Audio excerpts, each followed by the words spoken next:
गिला ड्रामा के एपिसोड 72 में आप देखेंगे कि हफ्सा जैन से कहती है कि उस दिन तुमने सर रमेश के कहने पर मेरे साथ फ्लैट में रहने के लिए हामी तो भर ली थी, लेकिन अब तक तुम कोई फैसला नहीं कर पा रहे, इसलिए आज तुम्हें फैसला करना ही होगा।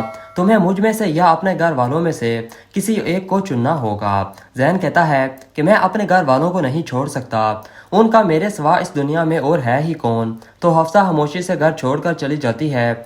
अब जैन की माँ जैन से कहती है कि देखा, मैंने तुमसे पहले ही कहा था कि ऐसी लड़कियां घर बसाने के काबिल नहीं होती, लेकिन अब तुम हमारी वजह से अपना घर भी बर्बाद मत करो और वो जो कहती है तुम उसकी बात मान लो। इस तरह जब हफ्सा अपनी माँ के घर पहुंचती है तो बेगम जलाल हफ्सा से कहती है कि तुमने वो घर छोड़कर बिल्कुल दुरुस्त फैसला किया है, वो लड़का तुम्हारे काबिल ही नहीं था। लेकिन अंजला हफ्सा से कहती है कि तुम्हें अपना घर छोड़कर नहीं आना चाहिए था।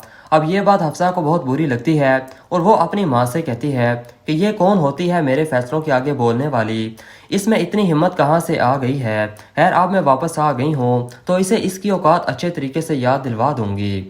अब हफ्सा अंजला से किचन में जाकर नूर बानो का पूछती है तो अंजला आगे से पूछती है कि तुम्हें उनसे क्या काम है, मुझे बताओ, मैं कर देती हूँ। लेकिन हफ्सा कहती है कि मैंने अपने कमरे की सफाई करवानी है और वो नूर बानो ही करेगी, तुम नहीं। अब इस बात पर इन दोनों में बहस हो जाती है और हफ्सा अंजला को थप्पड़ मारने लगती है तो अंजला आगे से हफ्सा का हाथ पकड़ लेती है और कहती है कि नूर बानो मेरी माँ है, तुम्हारी मुलाजमा नहीं, इसलिए अब तुम्हारे कमरे की सफाई ना तो मैं करूँगी और ना ही नूर बानो, तुम अपना काम खुद करोगी।